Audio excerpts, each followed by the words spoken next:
Deydaba beş onebu. Padişah û Meymûne beaqilasta. Ayî bê-î. Civî pîem. Xubcertir çarçove destpêk li ser padişah depşelîm got: Mamosteyê min. Gava mirov ji bo hevaltiya xwe kesekî beaqil hilbijêre. Gelo ev biryareke rast e. Beydaba bişirî û got: Te pirseke gelekî girîng kir, padişahê min. Hevalê beaqil gelek caran ji dijminê biaqil xerabtir e. Bila ez bi çîroka padişahekî ku Meymûnekî beaqil kiribû hevalê xwe, vê rastiyê nîşanî te bidim. Padişah serê xwe hejand û Beydaba dest pê kir. Çîrok: Padişah û Meymûne beaqil. Pistik carekê padişahekî bi nav û deng hebû. Navê wî Chandragupta bû. Chandragupta di qesra xwe de pir bi tenê bû, çimkî wî baweriya xwe bi tu kesî nediyanî.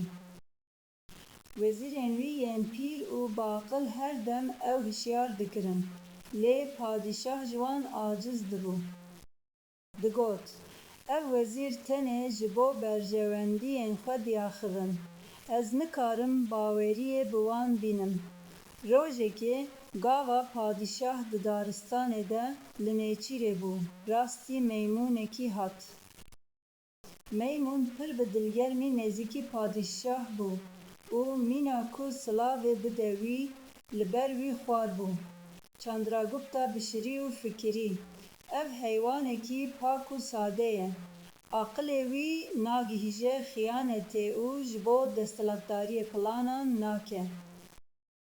Ez ê wî bikim, hevalê xwe yê herî nêzik. Padişah Meymûn bir qesra xwe. Meymûn êdî her dem li kêleka padişah bû. Bi wî re dixwar û vedixwar. Padişah ew qas bawerî bi Meymûn anîbû ku şûrê xwe yê tûj da destê wî û ew kir parêzgerê xwe yê taybet. Meymûn dema ku padişah radiket, li ser serê wî bi şûrê tazî li bendê de sekinî da ku ti kes nêzik nebe. Wezîran gava ev dît, pir tirsiyan. Yekî got: Ma padişah dîn bûye. Çawa mirov parastina canê xwe dide destê ajalekî beaqil, lê kesî nediwêrî ji padişah re tiştekî bibêje. Rojekê piştî nîvro padişah di odaya xwe de raketibû. Meymûn jî bi şûrê tûj li ser serê wî sekinîbû. Di vê kêliyê de mêşek hat û li ser pozê padişah rûnişt.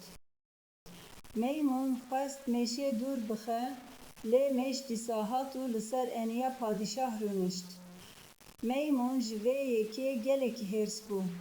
Wî bi aqilê xwe yê kêm fikirî ku mêş dijminê padişah e û divê bi her awayî were kuştin. Meymûn şûrê tûj bilind kir û bi hemû hêza xwe li mêşê xist ku li ser eniya padişah bû.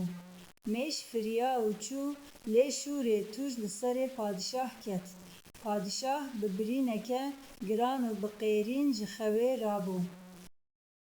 Meymûnê ku bi niyeteke baş ji bo parastinê ew derb lê xistibû, canê padişahê xwe xistibû metirsiyê. Chandragupta di nava xwîn û êşê de fêm kir ku wezîrên wî çi qas rast digotin.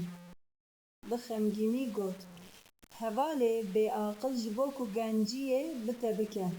Dikare xerabiya herî mezin bîne serê te. Çarçove kotahî îgznis Beydaba li padişah nêrî û got: Padişahê min, divê hevalê mirov xwedî aqil be. Mirovê beaqil mîna Meymûnê di çîrokê de ye. Naxwaze zirarê bide te, lê ji ber nezanîna xwe serê te dibire. Padişah serê xwe hejand: Aha min fêm kir. Aqil bingeha her hevaltiyê ye.